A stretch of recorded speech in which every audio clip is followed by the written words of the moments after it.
All right, everyone, we'll go right into questions, no opening statements. So if you have a question, just go ahead and ask it and work your way through the room. All right, Coach.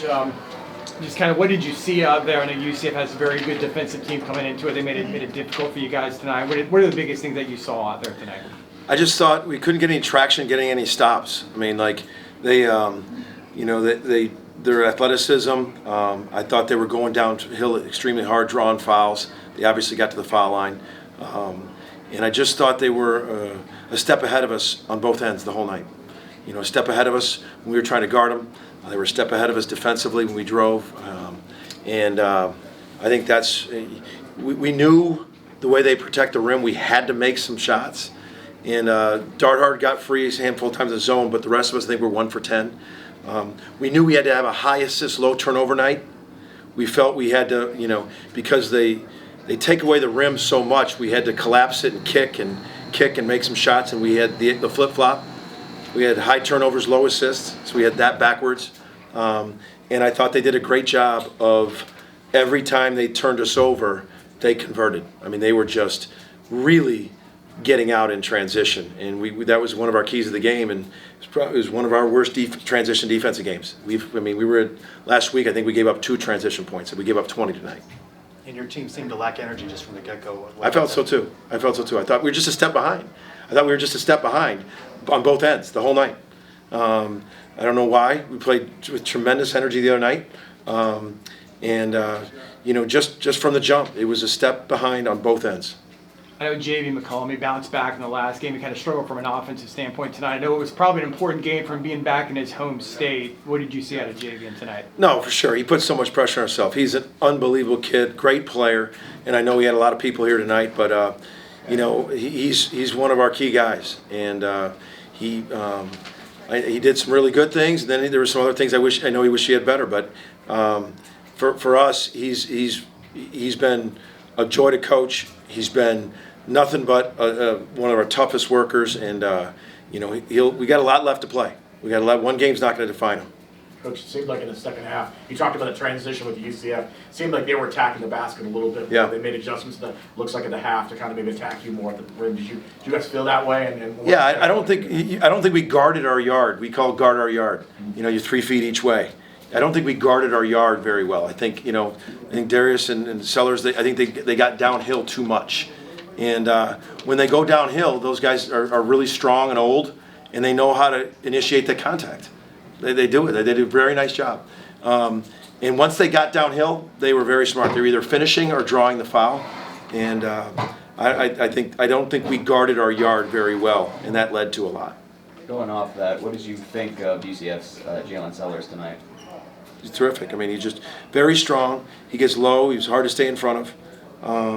But I thought he had, just tremendous athletic ability, size. Where is he? I know he had 20, got to the foul line. I mean, great scorers get to that foul line. I mean, they know how to go downhill. Took care of the ball. Only 1 turnover, but great scorers know how to get to that foul line. You talked about having to prepare for UCF size. I'm sure there's big teams throughout the conference, but when you're facing a team like UCF with all the athleticism on the wing and length on the interior, is there kind of an adjustment that has to be made in game that maybe wasn't made tonight to attack that size? Not as much, but it's what we talked about. Like, we really tried to get downhill, and we had to have high assists, low turnovers, and we had to have some guys make some shots. I thought we left a lot on the table. When you look back in this game, I thought we left a lot on the table bunny-wise. Sam Godwin's a terrific player for us. I know he left a bunch. Our guards, Milos, got to the rim. You can't, when you do get to the rim, you can't leave them on the table. I think you'll see when you rewatch that tape that we missed a handful of those. But you simply got to make the right play when they collapse, and they make it hard because they're active. I thought they had a lot of deflections. That's another thing with that. They're long, but they didn't quit on the play. If you did get by them, I thought they got a tremendous amount of deflections. And I think and we have a saying, deflections puts doubt in the passer's mind. And I just looked like we were a step slow with all the deflections UCF got. You've coached here before. I think your first season, one of your first games was down here at UCF. Just what's your overall impression of UCF basketball in the Big 12? I know a lot was made that they might struggle their first season. They were predicted last in the conference. Obviously, they're winning some games. Just what's your perspective of how UCF is doing in the Big 12? They're doing great. I mean, gosh, they've won a lot of good games. Their fan base is terrific. A great atmosphere, very well coached.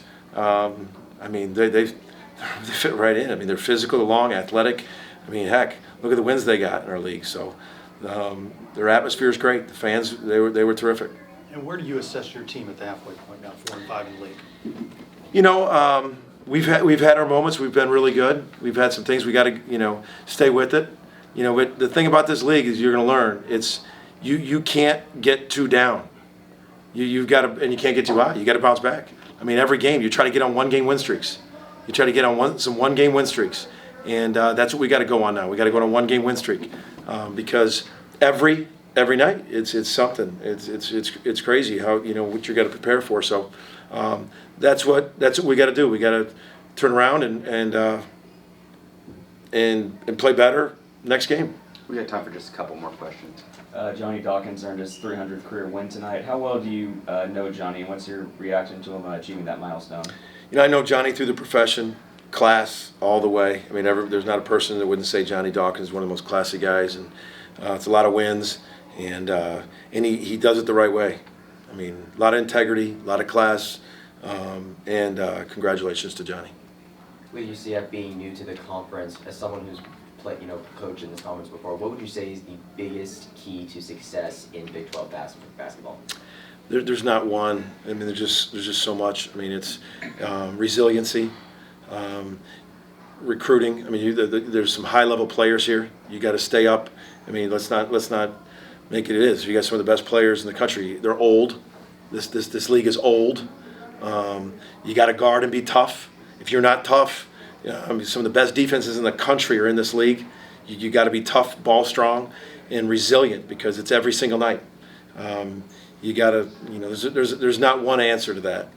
It's the best basketball conference in the country, and you got to be willing to be ready to go every night. Thank you, everybody. Appreciate it. Thank you, Coach.